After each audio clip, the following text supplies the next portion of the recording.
پاکستان نے ایک اسلامی فلاحی ریاست بننا اور وہ مدینہ کی ریاست کے اصولوں کے اوپر کھڑا ہونا. تو وہ جو تھی مدینہ کی ریاست، وہ ایک نبی صلی اللہ علیہ وسلم کی سنت تھی کہ اللہ نے ہمیں حکم دیا تھا کہ ان کے قدموں پہ، ان کے شریعہ پہ، ان کے راستے پہ چلو. تو مدینہ کی ریاست ان کی سنت. اور وہ کیوں اللہ نے ہمیں حکم دیا تھا؟ کیونکہ وہ ریاست نے بنیاد رکھی تھی دنیا کی سب سے عظیم سویلائزیشن. مسلمان نے کئی سو سال دنیا کی امامت کی. سائنسدان بھی ٹاپ مسلمان تھے. ہر کلچر میں، تہذیب میں سب سے آگے کی بنیاد رکھی گئی تھی. تو یہ پاکستان کو اس اصولوں پہ ہمیں کھڑا کرنا چاہیے. سب سے بڑا اصول جو نعرہ تھا پاکستان کا مطلب کیا؟ لا الہ الا اللہ. پہلے لا الہ الا اللہ کا مطلب سمجھ. لا الہ الا اللہ کا مطلب کہ جب آپ اللہ کے کسی کے سامنے نہیں جھکتے، انسان آزاد ہو. اور جو ہماری یہ زنجیریں زمین پہ رکھتی ہیں، یہ جب تک لا الہ الا اللہ کا مطلب ہم نہیں، زنجیریں ٹوٹتی نہیں، تو ایک انسان اپنے پورے مقام پہ نہیں پہنچ سکتا. نبی صلی اللہ علیہ وسلم نے مدینہ کی ریاست میں انسانوں کی زنجیریں تو وہ ساروں ان کو پر لگ گئے تھے. ان کی پرواز شروع ہو گئی تھی. وہ اقبال کی شاہین بن. تو اقبال کا شاہین تو بانی تب سکتا ہے انسان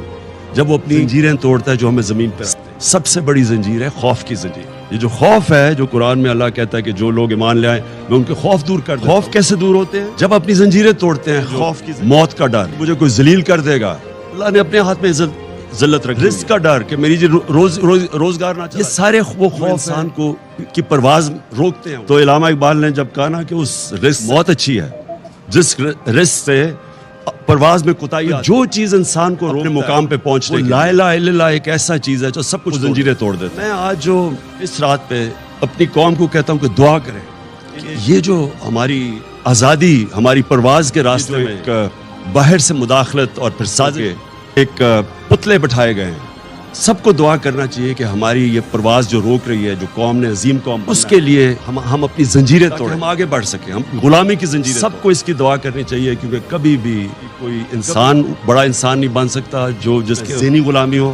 کوئی قوم بڑی قوم نہیں بن سکتی جو کہ غلام ہو، جس کے ذہن میں غلامی ہو، جس کی زنجیریں بندی ہوئی ہوں. ہم کیونکہ بیکاری ہیں تو ہمیں غلامی کرنی پڑے گی، یا کہیں جی ہم لائف سپورٹ مشین ہے تو ہمیں غلامی کرنی. یہ ساری چیزیں وہ ہیں جو کہ ہمیں ہمارے مقام ہے. جو خواب ہے پاکستان، اس خواب کے اوپر پہنچنے کے لیے ہمیں روک رہی ہے. اس لیے دعوت دی. قوم کی دعا کریں، قوم کے لیے دعا کریں. میں اپنی پارٹی کی اب بات نہیں کر رہا، میں اپنے پاکستانیوں کے لیے دعا کر رہا ہوں. اور میں چاہتا ہوں آپ دعا کریں کہ وہ جو ہم نے بننا تھا اس راستے پہ ہم پھر واپس، جو ہم بدقسمتی سے ہم اپنا راستے گم ہو گئے اور ہم اپنا راستہ کھو بیٹھے، اور ہم اپنے وہ جو پوٹینشیل اللہ نے جو ہمیں طاقت دی ہوئی ہے، جب اس نے کہا میں تمہیں اشرف المخلوقات بنایا ہے، سب سے عظیم مخلوق، جب انسان فرشتوں سے بھی اوپر چلا جاتا ہے لیکن گرتا ہے تو جانوروں سے بھی نیچے چلا، تو ہم کچھ بھی بن سکتے ہیں. ہم زمین پہ چونٹیوں کی طرح بھی جا سکتے ہیں اور ہم پھر فرشتوں سے بھی اوپر جا سکتے ہیں. ہمارے اوپر ہے. اور یہ تب ہم سمجھیں گے کہ ہم کتنا اوپر جا سکتے ہیں جب ہم لا الہ الا اللہ کا مطلب سمجھ جائیں اور وہ ہمارے دلوں میں آ جائے.